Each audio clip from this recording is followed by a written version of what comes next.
নাৰিকলৰ বাবে দক্ষিণ ভাৰত বিখ্যাত, কিন্তু অসমত পূজা পাতল সকাম নিকামৰ বাবে নাৰিকল অপৰিহাৰ্য।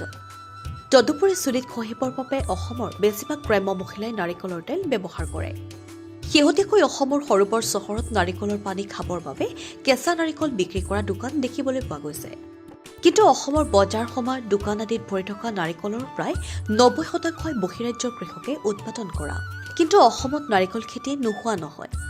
হাতৰ মূৰত লিখিব পৰাকৈ অসমৰ ২-১জন কৃষকেহে ব্যৱসায়িক ভিত্তিত ইয়াৰ খেতি কৰে।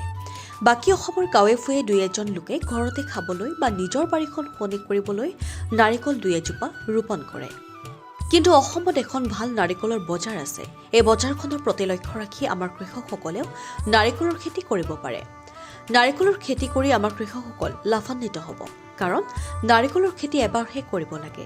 তাৰ পাছত ২৫ৰ পৰা ৩০ বছৰলৈকে ইয়াৰ ফল লাভ কৰি থাকিব পাৰিব।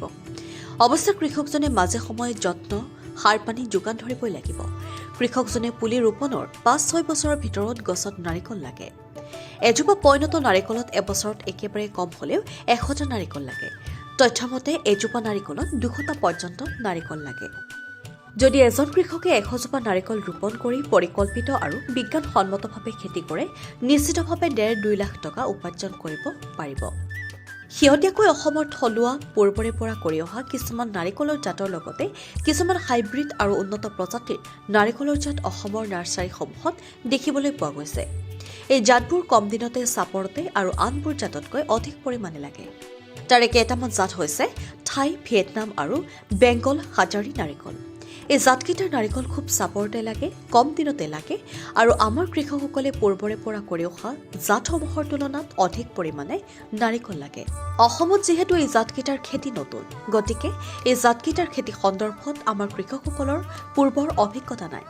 গতিকে এই জাতকেইটাৰ খেতি কৰিব বিচৰা কৃষকসকলে প্ৰথমে কৃষি বিষয়া বা কৃষি বিজ্ঞান কেন্দ্ৰৰ উদ্যান শস্য বিভাগৰ বিষয়াসকলৰ পৰা এই জাতকেইটাৰ নাৰিকল খেতিৰ কৃষিৰ পদ্ধতি, কেনেকুৱা মাটি উপযোগী, কেনেকৈ যত্ন ল'ব লাগে, কেনেকুৱা সাৰ প্ৰয়োগ কৰিব লাগে, ৰোগ প্ৰতিৰোধৰ বাবে কি পদক্ষেপ ল'ব লাগে, কথাবোৰ জানি ল'ব লাগে। অন্যথা পৰৱৰ্তী সময়ত সমস্যাৰ সন্মুখীন হোৱাৰ আশংকা থাকে কৃষকগৰাকীৰ। লগতে আমাৰ দৰ্শকসকলক জনাওঁ যে এই জাতকেইটাৰে নাৰিকলৰ খেতি কৰিলে যে লাভান্বিত হ'ব, তেনেকুৱা নহয়। পূৰ্বৰে পৰা কৰি অহা নাৰিকলৰ জাতসমূহৰ খেতি কৰিও আমাৰ কৃষকসকলে লাভান্বিত হ'ব পাৰিব। ১০০জোপা থলুৱা জাতৰ নাৰিকল ৰোপণ কৰিলেও বছৰি ১.৫ লাখৰ পৰা ২ লাখ টকা উপাৰ্জন কৰিব পাৰিব। তথ্যমতে ১ একৰ মাটিত আমাৰ কৃষকসকলে ১৮০জোপাৰ পৰা ২০০জোপা নাৰিকলৰ খেতি কৰিব পাৰিব। নিউজ ডেস্ক ৰিপৰ্ট, অংকুৰিত অসম।